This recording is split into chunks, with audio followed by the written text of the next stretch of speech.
बोले शंकर भगवान की जय। बाणासुर की तपस्या और उसे शिव द्वारा वर प्राप्ति। शिव का गणों और पुत्रों सहित उसके नगर में निवास करना। बाण पुत्री उषा का रात के समय स्वप्न में अनिरुद्ध के साथ मिलन। चित्रलेखा द्वारा अनिरुद्ध का द्वारका से अपहरण। बाण का अनिरुद्ध को नागपाश में बांधना। दुर्गा के सतवन से अनिरुद्ध का बंधन मुक्त होना। नारद द्वारा समाचार पाकर श्री कृष्ण की शोणितपुर पर चढ़ाई। शिव के साथ उनका घोर युद्ध। शिव की आज्ञा से श्री कृष्ण का उन्हें जृंभनास्त्र से मोहित करके बाण की सेना का संहार करना। व्यास जी बोले, सर्वज्ञ सनत्य कुमार जी, आपने अनुग्रह करके प्रेम पूर्वक ऐसी अद्वितीय और सुंदर कथा सुनाई है जो शंकर की कृपा से ओतप्रोत है। अब मुझे शशि मौलिक के उस चरित्र के श्रवण करने की इच्छा है जिसमें उन्होंने प्रसन्न होकर बाणासुर को गणाध्यक्ष पद प्रदान किया था। सनत्य कुमार जी ने कहा, व्यास जी, परमात्मा शंभु की उस कथा को जिसमें उन्होंने प्रसन्न होकर बाणासुर को गणनायक बनाया था, आदर पूर्वक श्रवण करें। इसी प्रसंग में महाप्रभु शंकर का वह सुंदर चरित्र भी आएगा जिसमें उन्होंने बाणासुर पर अनुग्रह करके श्री कृष्ण के साथ संग्राम किया था। व्यास जी, दक्ष प्रजापति की 13 कन्याएं कश्यप मुनि की पत्नियां थी। वे सब के सब पतिव्रता तथा सुशीला थी। उनमें दितिति सबसे बड़ी थी जिसके लड़के दैत्य कहलाते हैं। अन्य पत्नियों से भी देवता तथा चराचर सहित समस्त प्राणी पुत्र रूप से उत्पन्न हुए थे। ज्येष्ठ पत्नी दितिथि के गर्भ से सर्वप्रथम 2 महाबली पुत्र पैदा हुए। उनमें हिरण्यकश्यप ज्येष्ठ था और उसके छोटे भाई का नाम हिरण्याक्ष था। हिरण्यकश्यप के 4 पुत्र हुए। उन दैत्य श्रेष्ठों का नाम क्रमशः आहाद, अनुहाद, संहाद और प्रहलाद नाम था। उनमें प्रहलाद जितेंद्रिय तथा महान विष्णु भक्त हुए। उनका नाश करने के लिए कोई भी दैत्य समर्थ न हो सका। प्रहलाद का पुत्र विरोचन हुआ। वह दानियों में सर्वश्रेष्ठ था। उसने विप्र रूप से याचना करने वाले इंद्र को अपना सिर ही दे डाला था। उसका पुत्र बलि हुआ। यह महादानी और शिव भक्त था। इनसे वामन रूपधारी विष्णु को सारी पृथ्वी दान कर दी थी। बलि का औरस पुत्र बाण हुआ। वह शिव भक्त, मानी, उदार, बुद्धिमान, सत्य प्रतिज्ञा और सहस्त्रों का दान करने वाला था। वह असुरराज ने पूर्व काल में त्रिलोकी को तथा त्रिलोकाधिपतियों को बलपूर्वक जीतकर शोणितपुर में अपनी राजधानी बनाया और वहीं रहकर राज्य करने लगा। उस समय देवगण शंकर की कृपा से उस शिवभक्त बाणासुर के किंकर के समान हो गए थे। उसके राज्य में देवताओं के अतिरिक्त और कोई प्रजा दुखी नहीं थी। शत्रु धर्म का बर्ताव करने वाले देवता शत्रुतावश ही कष्ट झेल रहे थे। एक समय वह महासुर अपनी सहस्त्रों भुजाओं से ताली बजाता हुआ तांडव नृत्य करके महेश्वर शिव को प्रसन्न करने की चेष्टा करने लगा। उसके उस नृत्य से भक्त वत्सल्य शंकर संतुष्ट हो गए। फिर उन्होंने परम प्रसन्न हो उसकी ओर कृपा दृष्टि से देखा। भगवान शंकर तो संपूर्ण लोकों के स्वामी, शरणागत वत्सल्य और भक्त वांछा कल्पतरु ही ठहरे। उन्होंने बलिनंदन महासुर बाण को वर देने की इच्छा प्रकट की। मुने, बलिनंदन महादैत्य बाण शिव भक्तों में श्रेष्ठ और परम बुद्धिमान था। उसने परमेश्वर शंकर को प्रणाम करके उनकी स्तुति की और कहा, बाणासुर बोला, प्रभु, आप मेरे रक्षक हो जाइए और पुत्रों तथा गणों सहित मेरे नगर के अध्यक्ष बनकर सर्वथा प्रीति का निवार पालन करते हुए मेरे पास ही निवास कीजिए। सनत्य कुमार जी कहते हैं, महर्षि, वह बलिपुत्र बाण निश्चय ही शिवजी जी की माया से मोह में पड़ गया था, इसलिए उसने मुक्ति प्रदान करने वाले दुराराध्य महेश्वर को पाकर भी ऐसा वर मांगा। तब ऐश्वर्यशाली भक्त वत्सल्य शंभु उसे वह वर देकर पुत्रों और गणों के साथ प्रेम पूर्वक वहीं निवास करने लगे। एक बार बाणासुर को बड़ा ही गर्व हो गया। उसने तांडव नृत्य करके शंकर को संतुष्ट किया। जब बाणासुर को वह ज्ञात हो गया कि पार्वती वल्लभ शिव प्रसन्न हो गए हैं, तब वह हाथ जोड़कर सिर झुकाए हुए बोला। बाणासुर ने कहा, देवादिदेव महादेव, आप समस्त देवताओं के शिरोमणि हैं। आपकी ही कृपा से मैं बली हुआ हूँ। अब आप मेरा उत्तम वचन सुनिए। देव, आपने मुझे 1000 भुजाएं प्रदान की हैं। ये तो अब मुझे महान भार स्वरूप लग रही हैं, क्योंकि इस त्रिलोकी में मुझे आपके अतिरिक्त अपनी जोड़ का और कोई योद्धा ही नहीं मिला। इसलिए वृषभध्वज, युद्ध के बिना इन पर्वत सरीखी सहस्त्रों भुजाओं को लेकर मैं क्या करूं? मैं अपनी इन परिपुष्ट भुजाओं की खुजली मिटाने के लिए युद्ध की लालसा से नगरों और पर्वतों को चूर्ण करता हुआ दिग्गजों के पास गया, परंतु वे भी भयभीत होकर भाग खड़े हुए। मैंने यम को योद्धा, अग्नि को महान कार्य करने वाला, वरुण को गौओं का पालन करता गोपाल, कुबेर को गजाध्यक्ष, ऋणिति को सैरेंद्री और इंद्र को जीतकर सदा के लिए करद करा बना लिया है। महेश्वर, मुझे किसी ऐसे युद्ध के प्राप्त होने की बात बताइए जिसमें मेरी ये भुजाएं या तो शत्रुओं के हाथों से छूटे हुए शास्त्रों और शस्त्रों से जर्जर होकर गिर जाएं, अथवा हजारों प्रकार से शत्रु की भुजाओं को ही गिराएं। यही मेरी अभिलाषा है, इसे पूर्ण करने की कृपा करें। सनत्य कुमार जी कहते हैं, मुनि श्रेष्ठ, उसकी यह बात सुनकर भक्त बाधा पहारी तथा महामुने स्वरूप रुद्र को कुछ क्रोध आ गया। तब वे महान अद्वितीय अट्टहास करके बोले। रुद्र ने कहा, अरे अभिमानी, संपूर्ण दैत्यों के कुल में नीच, तुझे सर्वथा धिक्कार है, धिक्कार है। तू बलि का पुत्र और मेरा भक्त है, तेरे लिए ऐसी बात कहना उचित नहीं है। अब तेरा दर्पण चूर्ण होगा। तुझे शीघ्र ही मेरे सम्मान बलवान के साथ अकस्मात महान भीषण युद्ध प्राप्त होगा। उस संग्राम में तेरी ये पर्वत सरीखी भुजाएं जलोनी लकड़ी की तरह शास्त्रोक्त से छिन्न भिन्न होकर भूमि पर गिरेंगी। दुष्टात्मा, तेरे आयुधागार पर स्थापित तेरा जो यह मनुष्य के सिर वाला मयूर ध्वज फहरा रहा है, इसका जब वायु भय के बिना ही पतन हो जाएगा, तब तू अपने चित्त में समझ लेना कि वह महान भयानक युद्ध आ गया है।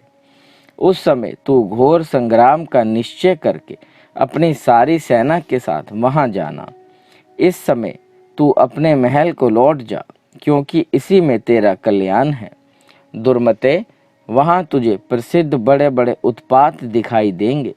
यों कहकर गर्वहारी भक्त वत्सल्य भगवान शंकर चुप हो गए।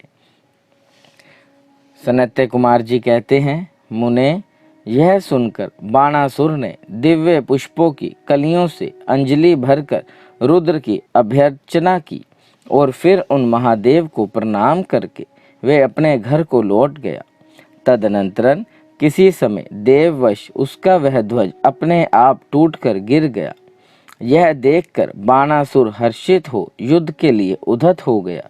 वह अपने हृदय में विचार करने लगा कि कौन सा युद्ध प्रेमी योद्धा किस देश से आएगा, जो नाना प्रकार के शास्त्रों का पारगामी विद्वान होगा और मेरी सहस्त्रों भुजाओं को ईंधन की तरह काट डालेगा, तथा मैं भी अपने अत्यंत तीखे शास्त्रों से उसके सैकड़ों टुकड़े कर डालूंगा। इसी समय शंकर की प्रेरणा से वह काल आ गया। एक दिन बाणासुर की कन्या उषा वैशाख मास में माधव की पूजा करके मांगलिक श्रृंगार से सुसज्जित हो रात के समय अपने गुप्त अंतपुर में सो रही थी। उसी समय वह स्त्री भाव काम भाव प्राप्त हो गया। तब देवी पार्वती की शक्ति से उषा को स्वप्न में श्री कृष्ण के पौत्र अनिरुद्ध का मिलन प्राप्त हुआ।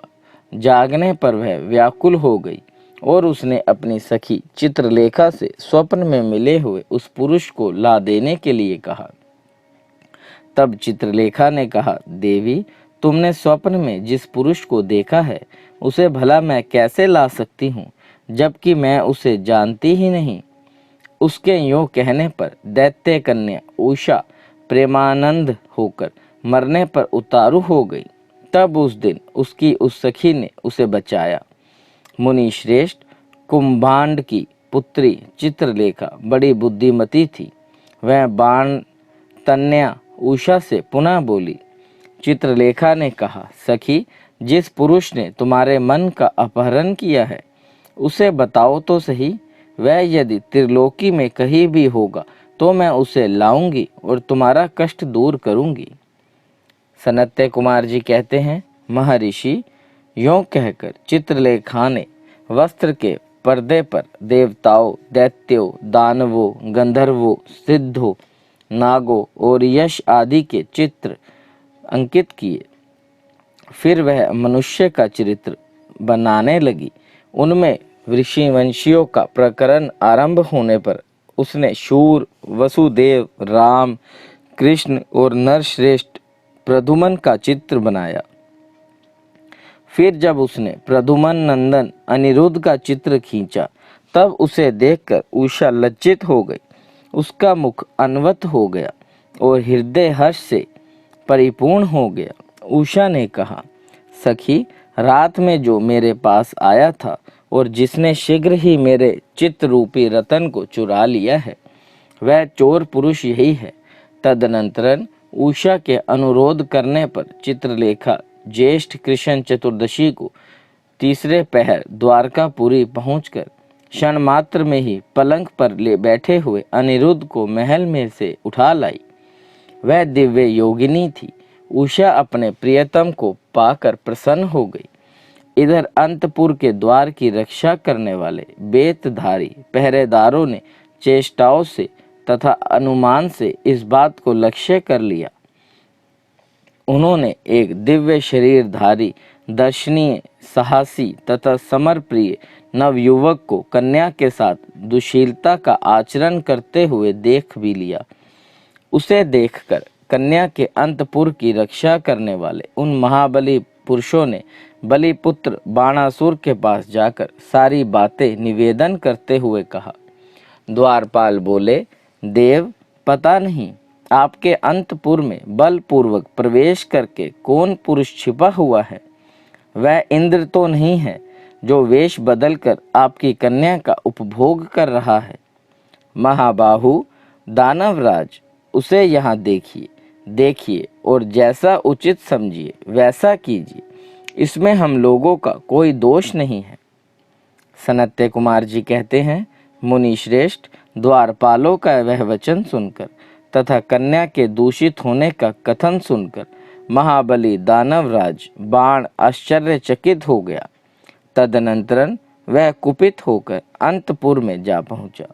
वहां उसने प्रथम अवस्था में वर्तमान दिव्य शरीरधारी अनिरुद्ध को देखा। उसे महान आश्चर्य हुआ।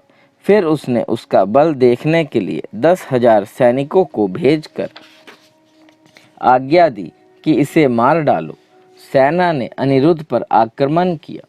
तब अनिरुद्ध ने बात की बात में 10,000 सैनिकों को काल के हवाले कर दिया। फिर तो असंख्य सेना पर सेना आने लगी और अनिरुद्ध उन्हें काल का ग्रास बनाने लगे। तदनंतरन उन्होंने बाणासुर का वध करने के लिए एक शक्ति हाथ में ली जो कालिंग के समान भयंकर थी। फिर उसी से रथ की बैठक में बैठे हुए बाणासुर पर प्रहार किया। उसकी गहरी चोट खाकर वीरवर बाण उसी क्षण घोड़ों सहित वहीं अंतर्ध्यान हो गया। फिर महावीर बलिपुत्र बाणासुर ने, जो महान बल संपन्न तथा शिव भक्त था, छल पूर्वक नागपाश से अनिरुद्ध को बांध लिया। इस प्रकार उन्हें बांधकर और पिंजरे में कैद करके वह युद्ध से अपराम हो गया। तत्पश्चात बाण कुपित होकर महाबली सूतपुत्र से बोला। बाणासुर ने कहा, सूतपुत्र, घास फूस से ढके हुए अगाध कुएं में ढकेल कर इस पापी को मार डाल। अधिक क्या कहूं, इसे सर्वथा मार ही डालना चाहिए। सनत्य कुमार जी कहते हैं, मुने, उसकी यह बात सुनकर उत्तम मंत्रियों में श्रेष्ठ धर्म भ्रष्ट बुद्धि निशाचर कुंभांड ने बानासुर से कहा। कुंभांड बोला, देव, थोड़ा विचार तो कीजिए। मेरी समझ से तो यह कर्म करना उचित नहीं प्रतीत होता, क्योंकि इसके मारे जाने पर अपना आत्मा ही आहत हो जाएगा। पराक्रम में तो यह विष्णु के समान दिख रहा है। जान पड़ता है आप पर कुपित होकर चंद्रचूड़ ने अपने उत्तम तेज से इसे बढ़ा दिया है। साहस में यह शशि मौलिक समानता कर रहा है, क्योंकि इस अवस्था को पहुंच जाने पर भी यह पुरुषार्थ पर ही डटा हुआ है। यह ऐसा बली है कि यद्यपि नाग इसे बलपूर्वक डस रहे थे, तथापि यह हम लोगों को तृणमर्त ही समझ रहा है। सनत्य कुमार जी कहते हैं, व्यास जी, दानव कुंभांड राजनीति के ज्ञाताओं में श्रेष्ठ था। वह बाण से ऐसा कहकर फिर अनिरुद्ध से कहने लगा। कुंभांड ने कहा, नराधम, अब तू वीरवर दैत्यराज की स्तुति कर और दीनवाणी से मैं हार गया यों बारंबार कहकर उन्हें हाथ जोड़कर नमस्कार कर। ऐसा करने पर ही तू मुक्त हो सकता है, अन्यथा तुझे बंधन आदि का कष्ट भोगना पड़ेगा। उसकी बात सुनकर अनिरुद्ध उत्तर देते हुए बोले। अनिरुद्ध ने कहा, दुराचारी निशाचर, तुझे क्षत्रिय धर्म का ज्ञान नहीं है। अरे शूरवीर के लिए दीनता दिखाना और युद्ध से मुख मोड़ना, भागना मरण से भी बढ़कर कष्टदायक होता है। मेरे विचार से तो विरुद्धचारण काटने की तरह चुभने वाला होता है। वीरमानी क्षत्रिय के लिए रणभूमि में सदा सम्मुख लड़ते हुए मरना ही श्रेयस्कर है। भूमि पर पड़कर हाथ जोड़े हुए दीन की तरह मरना कदापि नहीं। सनत्य कुमार जी कहते हैं, मुने, इस प्रकार अनिरुद्ध ने बहुत सी वीरता की बातें कही, जिन्हें सुनकर बानासुर को महान विस्मय हुआ और उसे क्रोध भी आया। उसी समय समस्त वीरों के, अनिरुद्ध के और मंत्री कुंभांड के सुनते सुनते बाणासुर के आश्वासनार्थ आकाशवाणी हुई। आकाशवाणी ने कहा, महाबली बाण, तुम बलि के पुत्र हो, अतः थोड़ा विचार तो करो। परम बुद्धिमान शिव भक्त, तुम्हारे लिए क्रोध करना उचित नहीं है। शिव समस्त प्राणियों के ईश्वर, कर्मों के साक्षी और परमेश्वर है। यह चराचर जगत उन्हीं के अधीन है। वह ही सदा रजोगुण, सत्वगुण और तमोगुण का आश्रय लेकर ब्रह्मा, विष्णु और रुद्र रूप से लोकों की सृष्टि, भरण पोषण और संहार करते हैं। वे सर्वात्मायामी, सर्वेश्वर, सबके प्रेरक, सर्वश्रेष्ठ, विकार रहित, अविनाशी, नित्य और महाधीश होने पर भी निर्गुण हैं। बलि के श्रेष्ठ पुत्र, उनकी इच्छा से निर्बल को भी बलवान समझना चाहिए। महामते, मन में यूं विचार कर स्वस्थ हो जाओ। नाना प्रकार की लीलाओं के रचने में निपुण भक्त वत्सल्य भगवान शंकर गर्व को मिटा देने वाले हैं। वे इस समय तुम्हारे गर्व को चूर कर देंगे। बोल शंकर भगवान की जय। सनत्य कुमार जी कहते हैं, महामुने, इतना कहकर आकाशवाणी बंद हो गई। तब उसके वचन को मानकर बाणासुर ने अनिरुद्ध का वध करने का विचार छोड़ दिया। तदनंतर विषैले नागों से पाश से बंधे हुए अनिरुद्ध को क्षण भर दुर्गा का स्मरण करने लगे। अनिरुद्ध ने कहा, शरणागत वत्सल्य, आप यश प्रदान करने वाली हैं। आपका रोष बड़ा उग्र होता है। देवी, मैं नाग पाश से बंधा हुआ हूँ और नागों की विष ज्वाला से संतप्त हो रहा हूँ, अतः शीघ्र पधारिए और मेरी रक्षा कीजिए।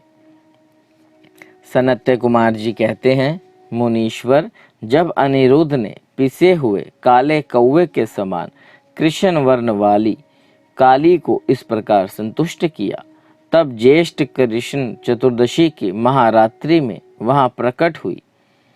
उन्होंने उन सर्वरूपी भयानक बाणों को भस्मास्त करके अपने बलिष्ठ मुक्कों के आघात से उस नाग पंजर को विदीर्ण कर दिया। इस प्रकार दुर्गा ने अनिरुद्ध को बंधन मुक्त करके उन्हें पुनः अंतपुर में पहुंचा दिया और स्वयं वही अंतर्ध्यान हो गई।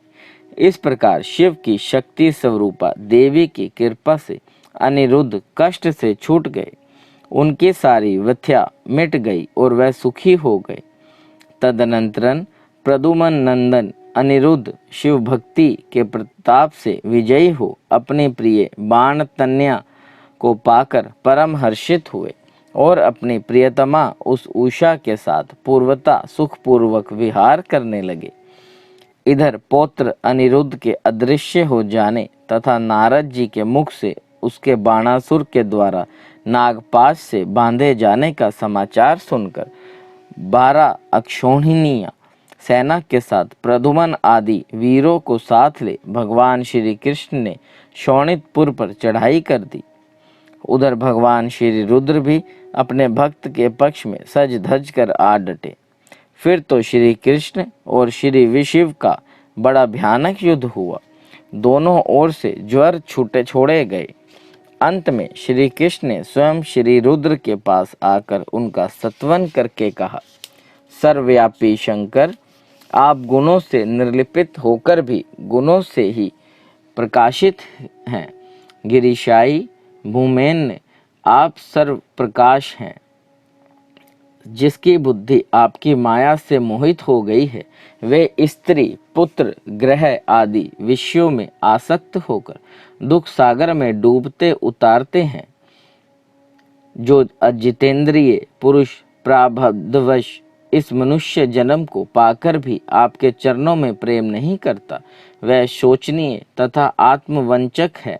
भगवान, आप गर्वहारी हैं।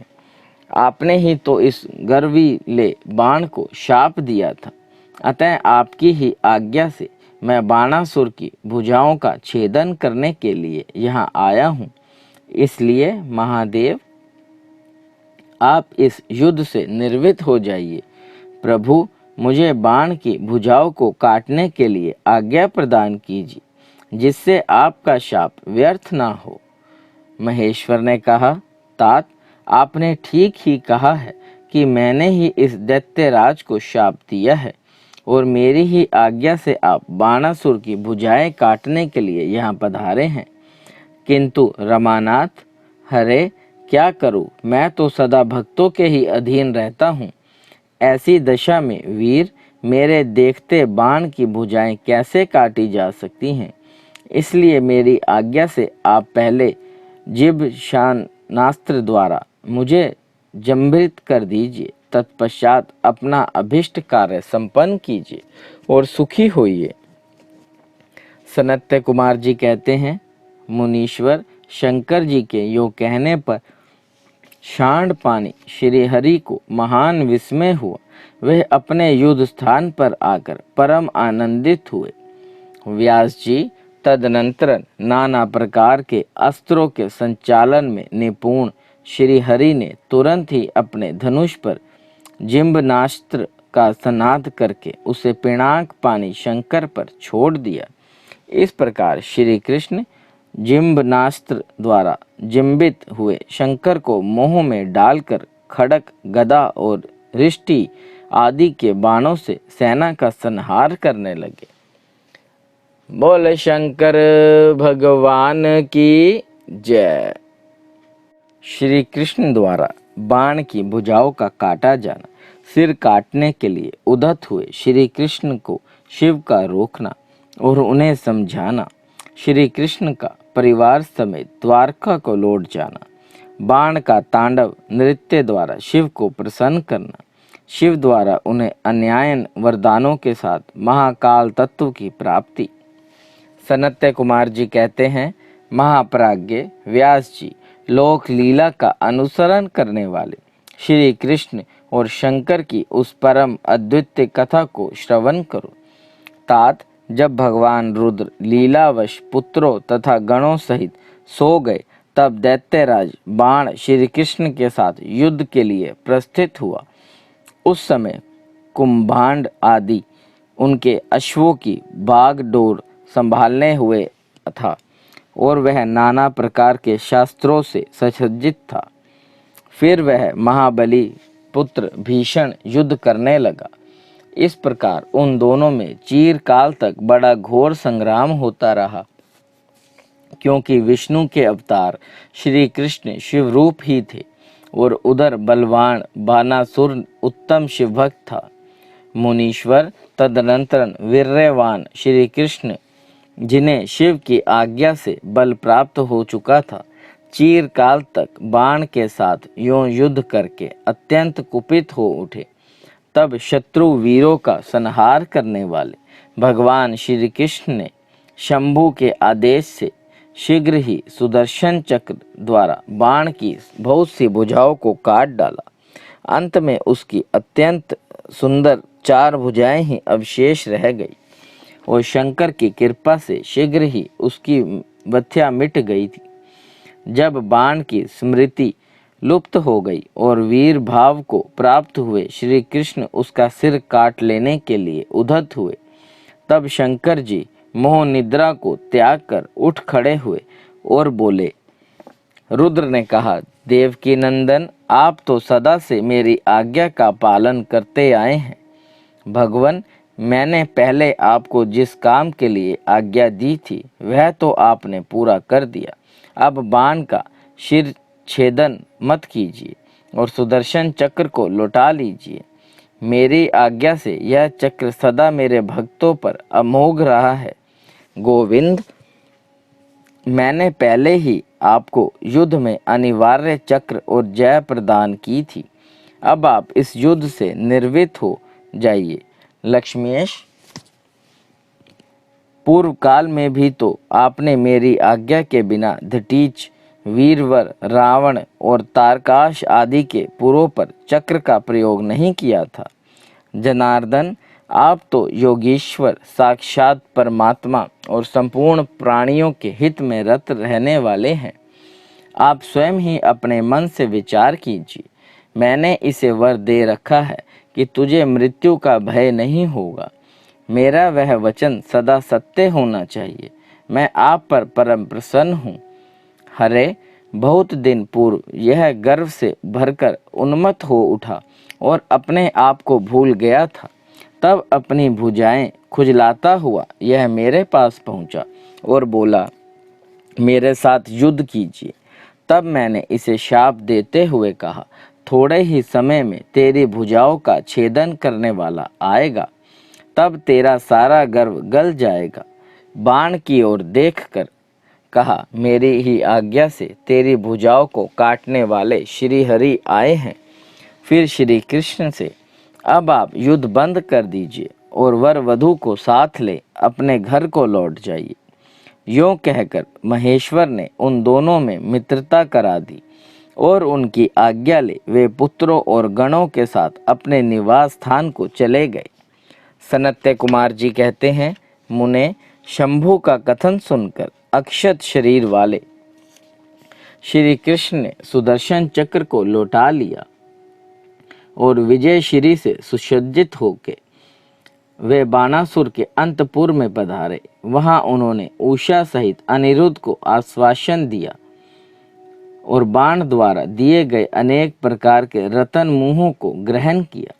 उषा की सखी परम योगिनी चित्रलेखा को पाकर तो श्री कृष्ण को महान हर्ष हुआ। इस प्रकार शिव के आदेशानुसार जब उनका सारा कार्य पूर्ण हो गया, तब वे श्री हरि हृदय से शंकर को प्रणाम कर और बलिपुत्र बाणासुर की आज्ञा ले परिवार समेत अपनी पुरी को लौट गए। द्वारका में पहुंचकर उन्होंने गरुड़ को विदा कर दिया। फिर हर्षपूर्वक मित्रों से मिले और स्वेच्छा अनुसार आचरण करने लगे। इधर नंदीश्वर ने बाणासुर को समझाकर यह कहा, भक्त शार्दुल, तुम बारंबार शिवजी जी का स्मरण करो, वे भक्तों पर अनुकंपा करने वाले हैं। अतः उन आदि गुरु शंकर में मन समाहित करके नित्य उनका महोत्सव करो। तब द्वेष रहित हुआ महामनस्वी बाण नंदी के कहने से धैर्य धारण करके तुरंत ही शिव स्थान को गया। वहां पहुंचकर उसने नाना प्रकार के स्तोत्रों द्वारा शिवजी जी की स्तुति की और उन्हें प्रणाम किया। फिर वह पादों से ठुमकी लगाते हुए और हाथों को घुमाते हुए नाना प्रकार के आलीड़ और प्रत्यालीड़ आदि प्रमुख स्थानों को द्वारा सुशोभित नृत्यों में प्रधान तांडव नृत्य करने लगा। उस समय वह हजारों प्रकार से मुख द्वार बाजा बजा रहा था और बीच बीच में मोहों को मटकाकर तथा सिर को कपाकर सहस्त्रों प्रकार के भाव भी प्रकट करता जाता था। इस प्रकार नृत्य में मस्त हुए महाभक्त बाणासुर ने महान नृत्य करके नतमस्तक हो त्रिशूलधारी चंद्रशेखर भगवान रुद्र को प्रसन्न कर दिया। तब नाच गान के प्रेमी भक्त वत्सल्य भगवान हर्षित होकर बाण से बोले। रुद्र ने कहा, बलिपुत्र प्यारे बाण, तेरे नृत्य से मैं संतुष्ट हो गया हूँ। अतः दैतेंद्र, तेरे मन में जो अभिलाषा हो उसके अनुरूप वर मांग ले।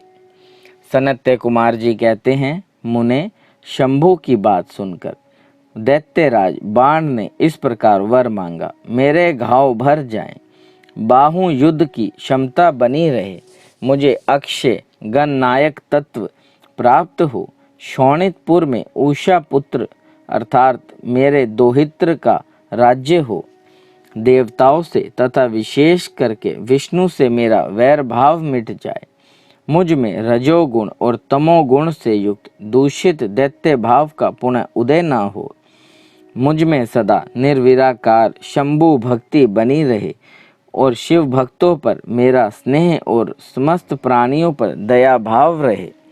यों शंभु से वरदान मांगकर बलि पुत्र महासुर बाण अंजलि बांधे रुद्र की स्तुति करने लगे। उस समय उसके नेत्रों में प्रेम के आंसू छलक आए थे। तदनंतरन जिसके सारे अंग प्रेम से प्रफुल्लित हो उठे हों, वे बलि नंदन बाणासुर महेश्वर को प्रणाम करके मौन हो गए। अपने भक्त की बाण प्रार्थना सुनकर भगवान शंकर, तुझे सब कुछ प्राप्त हो जाएगा, यो कहकर वह अंतर्ध्यान हो गए। तब शंभु कृपा से महाकाल तत्व को प्राप्त हुआ। रुद्र का अनुचरण बाण परमानंद में निमग्न हो गया। व्यास जी, इस प्रकार मैंने संपूर्ण भुवनों में नित्य क्रीड़ा करने वाले समस्त गुरुजनों के भी सद्गुरु शूलपाणि भगवान शंकर का बाण विषयक चरित्र जो परमोत्तम है, कर्ण प्रिय मधुर वचनों द्वारा तुमसे वर्णन कर दिया। बोल शंकर भगवान की जय। गजासुर की तपस्या, वर प्राप्ति और उसका अत्याचार, शिव द्वारा उसका वध, उसकी प्रार्थना से शिव का उसका चम्र धारण करना और कृतवासा नाम से विख्यात होना तथा कृतवासेश्वर लिंग की स्थापना करना। सनत्य कुमार जी कहते हैं, व्यास जी, अब परम प्रेम पूर्वक शशि मौली शिव के उस चरित्र को श्रवण करो जिसमें उन्होंने त्रिशूल द्वारा दानवराज गजासुर का वध किया था। गजासुर महिषासुर का पुत्र था। जब उसने सुना कि देवताओं से प्रेरित होकर देवी ने मेरे पिता को मार दिया था, तब उसका बदला लेने की भावना से उसने घोर तप किया। उसके तप की ज्वाला से सब जलने लगे। देवताओं ने जाकर ब्रह्मा जी से अपना दुख कहा। तब ब्रह्मा जी ने उसके सामने प्रकट होकर उसके प्रार्थना अनुसार उसे वरदान दे दिया कि वह काम के वश में होने वाला किसी भी स्त्री या पुरुष से नहीं मरेगा, महाबली और सबसे अजेय होगा। वह वर पाकर वह गर्व में भर गया। सब दिशाओं में और सब लोकपालकों के स्थानों पर उसने अधिकार कर लिया। अंत में भगवान शंकर की राजधानी आनंदवन काशी में जाकर जब वह सबको सताने लगा, देवताओं ने भगवान शंकर से प्रार्थना की। शंकर काम विजयी हैं ही। उन्होंने घोर युद्ध में उसे हराकर त्रिशूल में पिरो लिया। तब उसने भगवान शंकर का स्तवन किया। शंकर ने उस पर प्रसन्न होकर इच्छित वर मांगने को कहा।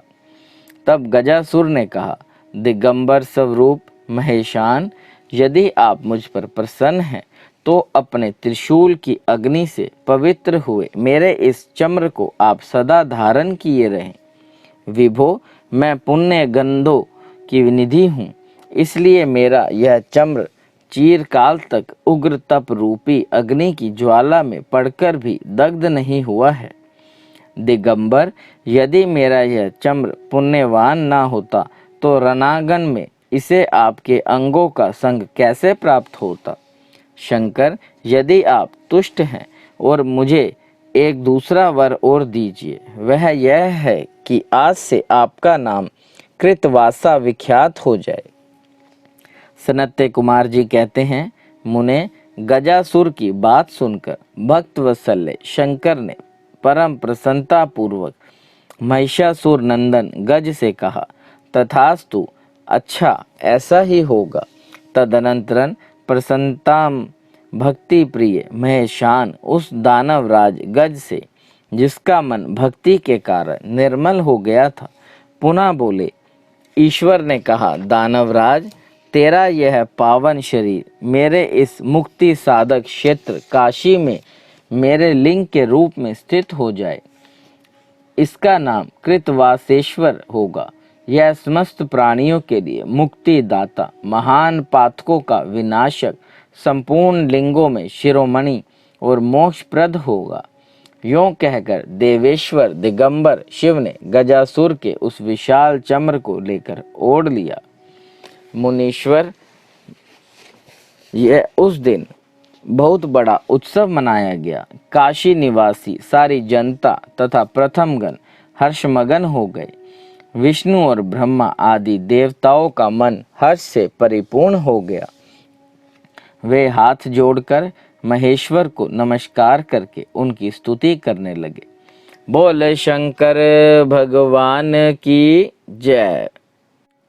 दुंदुभिनिहार नामक दैत्य का व्याघ्र रूप से शिव भक्त पर आक्रमण करने का विचार और शिव द्वारा उसका वध। सनत्य कुमार जी कहते हैं, व्यास जी, अब मैं चंद्रमौलिक के उस चरित्र का वर्णन करूंगा जिसमें शंकर जी ने दुंद निर्भय निर्हाद नामक दैत्य को मारा था। तुम सावधान होकर श्रवण करो। दिति पुत्र महाबली हिरण्याक्ष ने विष्णु द्वारा अपने मारे जाने पर दिति को बहुत दुख हुआ।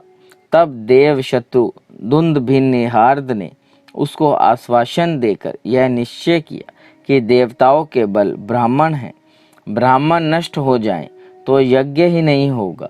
यज्ञ ना होने पर देवता आहार ना पाने से निर्बल हो जाएंगे, तब मैं उन पर सहज ही विजय पा लूँगा। यों विचार कर वह ब्राह्मणों को मारने लगा। ब्राह्मणों का प्रधान स्थान वाराणसी है। यह सोचकर वह काशी पहुंचा और वन में वनचर बनकर समिधा लेते हुए, जल में जलचर बनकर स्नान करते हुए और रात में व्याघ्र बनकर सोते हुए ब्राह्मणों को खाने लगा। एक बार शिवरात्रि के अवसर पर एक भक्त अपनी पर्णशाला में देवादिदेव शंकर का पूजन करके ध्यानास्थ बैठा था।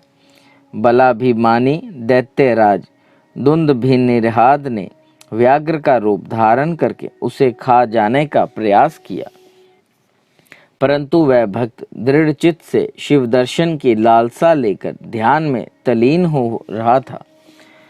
इसके लिए उसने पहले से ही मंत्र रूपी अस्त्र का विनाश कर लिया था। इस कारण वह दैत्य उस पर आक्रमण करने में समर्थ न हो सका। इधर सर्वव्यापी भगवान शंभु को उस दुष्ट रूप वाले दैत्य के अभिप्राय का पता लग गया। तब शंकर ने उसे मार डालने का विचार किया। इतने में ज्यों ही उस दैत्य ने व्याघ्र रूप से उस भक्त को अपना ग्रास बनाना चाहा, त्यों ही जगत की रक्षा के लिए मणि स्वरूप तथा भक्त रक्षण में कुशल बुद्धि वाले त्रिलोचन भगवान शंकर वहां प्रकट हो गए और उसे बगल में दबोचकर उसके सिर पर वज्र से भी कठोर घूंसे से प्रहार किया। उस मुष्टि प्रहार से तथा आंख में दबोचने से वह व्याघ्र अत्यंत व्यथित हो गया और अपनी दहाड़ से पृथ्वी तथा आकाश को कंपाता हुआ मृत्यु का ग्रास बन गया। यह भयंकर शब्द को सुनकर तपस्वियों का हृदय कांप उठा। वे रात में ही उस शब्द का अनुसरण करते हुए उस स्थान पर आ गए जहां परमेश्वर शिव को बगल में उस पापी को दबाए हुए देखकर सब लोग उनके चरणों पर पड़ गए और जय जयकार करते हुए उनकी स्तुति करने लगे। बोले शंकर भगवान की जय। तदनंतरन महेश्वर ने कहा, जो मनुष्य यहाँ आकर श्रद्धा पूर्वक मेरे इस रूप का दर्शन करेगा, निसंदेह मैं उसके द्वारा उपद्रव्यों को नष्ट कर दूंगा। जो मानव मेरे इस चरित्र को सुनकर और हृदय में मेरे लिए इस लिंग का स्मरण करके संग्राम में प्रवेश करेगा, उसे अवश्य विजय की प्राप्ति होगी। मुने, जो मनुष्य व्याघ्रेश्वर के प्राकट्य से संबंध रखने वाले इस परमोत्तम चरित्र को सुनेगा अथवा दूसरों को सुनाएगा, पढ़ेगा या पढ़ाएगा, वह अपनी समस्त मनोवांछित वस्तुओं को प्राप्त कर लेगा और अंत में संपूर्ण दुखों से रहित होकर मोक्ष का भागी होगा। शिव लीला संबंधी अमृतमय अक्षरों से परिपूर्ण यह अनुपम आख्यान स्वर्ग, यश और आयु को देने वाला तथा पुत्र पौत्र की वृद्धि करने वाला है। बोले शंकर भगवान की जय। विदल और उत्पल नामक दैत्यों का पार्वती पर मोहित होना और पार्वती का कंदुक प्रहार द्वारा उनका काम तमाम करना, कंदुकेश्वर की स्थापना और उनकी महिमा। सनत्य कुमार जी कहते हैं, व्यास जी, जिस प्रकार परमेश्वर शिव ने संकेत से दैत्यों को लक्ष्य कराकर अपनी प्रिया द्वारा उसका वध कराया था, उनके उस चरित्र को तुम परम प्रेम पूर्वक श्रवण करो। विदल और उत्पल नामक दो महान दैत्य थे। उन्होंने ब्रह्मा जी से किसी पुरुष के हाथ से ना मरने का वर प्राप्त करके सब देवताओं को जीत लिया था। तब देवताओं ने ब्रह्मा जी के पास जाकर अपना दुख सुनाया। उनकी कष्ट कहानी सुनकर ब्रह्मा ने उनसे कहा, तुम लोग शिवा सहित शिव का आदर पूर्वक स्मरण करके धैर्य धारण करो। वे दोनों दैत्य निश्चय ही देवी के हाथों मारे जाएंगे। शिवा सहित शिव परमेश्वर कल्याण करता और भक्त वत्सल्य है। वे शीघ्र ही तुम लोगों का कल्याण करेंगे। सनत्य कुमार जी कहते हैं, मुने, देवों से यो कहकर ब्रह्मा जी शिव का स्मरण करते हुए मौन हो गए। तब देवगण भी आनंदित होकर अपने अपने धाम को लौट गए। एक समय नारद जी के द्वारा पार्वती के सौंदर्य की प्रशंसा सुनकर वे दोनों दैत्य उनका अपहरण करने की बात सोचने लगे और पार्वती जी जहाँ गेंद उछाल रही थी वहीं वे जाकर आकाश में विचरने लगे। वे दोनों घोर दुराचारी थे। उनका मन अत्यंत चंचल हो रहा था। वे गणों का रूप धारण करके अंबिका के निकट आए। तब दुष्टों का संहार करने वाले शिव ने अवहेलना पूर्वक उनकी ओर देखकर उनके नेत्रों से प्रकट हुए चंचलता के कारण तुरंत उन्हें पहचान लिया। फिर तो सर्वस्वरूपी महादेव ने दुर्गति नाशी दुर्गा को कटाक्ष द्वारा सूचित कर दिया कि यह दोनों दैत्य हैं, गण नहीं तात। तब पार्वती अपने स्वामी महाकोतुकी परमेश्वर शंकर के उस नेत्र संकेत को समझ गई। तदनंतरन सर्वज्ञ शिव की अर्धांगिनी पार्वती ने उस संकेत को समझकर उसी गेंद से एक साथ ही उन दोनों पर चोट की तब महादेवी की गेंद से आहत होकर वे दोनों महाबली दुष्ट दैत्य चक्कर काटते हुए उसी प्रकार भूतल पर गिर पड़े जैसे वायु के झोंके से चंचल होकर दो पके हुए ताड़ के फल अपनी दंडल से टूटकर गिर पड़ते हैं, अथवा जैसे वज्र के आघात से महागिरी के दो शिखर ढह जाते हैं। इसी प्रकार अकार्य करने के लिए उद्धत ना उन दोनों महादैत्यों को धराशायी करके वह गेंद लिंग रूप में परिणत हो गए। समस्त दुष्टों का निवारण करने वाला वह लिंग कंदुकेश्वर के नाम से विख्यात हुआ और ज्येष्ठेश्वर के समीप स्थित हो गया। काशी में स्थित कंदुकेश्वर लिंग दुष्टों का विनाशक, भोग मोक्ष का प्रदाता और सर्वदा सत्य पुरुषों की समस्त कामनाओं को पूर्ण करने वाला है। जो मनुष्य इस अनुपम आख्यान को हर्षपूर्वक सुनता, सुनाता अथवा बढ़ता है, उसे भय का दुख कहाँ। वह इस लोक में नाना प्रकार के संपूर्ण उत्तमोत्तम सुखों को भोग कर अंत में देव दुर्लभ दिव्य गति को प्राप्त कर लेता है।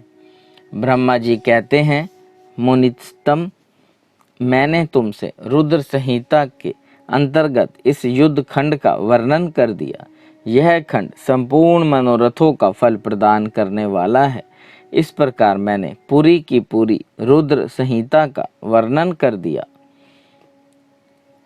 यह शिवजी जी को सदा परम प्रिय है और भुक्ति मुक्ति रूप फल प्रदान करने वाली है।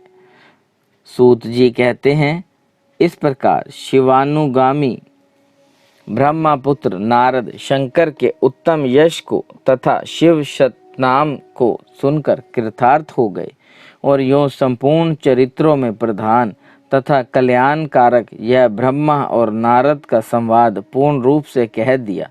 अब तुम्हारी और क्या सुनने की इच्छा है? बोले शंकर भगवान की जय। रुद्र संहिता युद्ध खंड संपूर्ण। हर हर महादेव।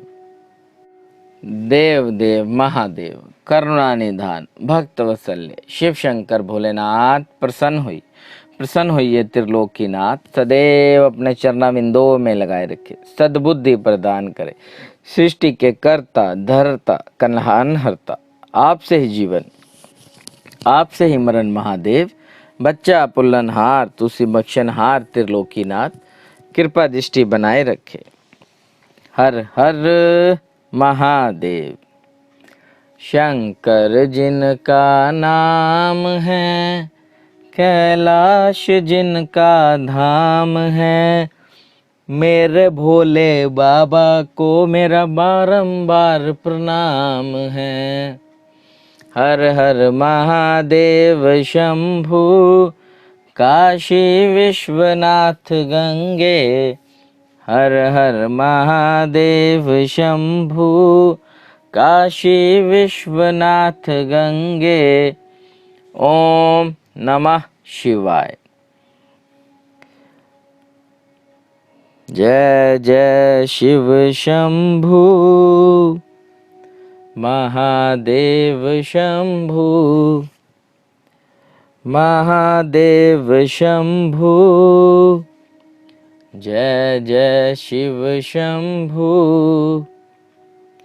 जय जय शिव शंभु, महादेव शंभु, महादेव शंभु, जय जय शिव शंभु, महादेव शंभु, जय जय शिव शंभु, महादेव शंभु, महादेव शंभु, जय जय शिव शंभु, जय जय शिव शंभु, महादेव शंभु, महादेव शंभु, जय जय शिव शंभु। हर हर महादेव। त्रिलोकीनाथ सदैव अपने चरणाविंदों में लगाए रखे। श्री शिव महापुराण पढ़ने सुनने की आज्ञा प्रदान करे। हर हर महादेव।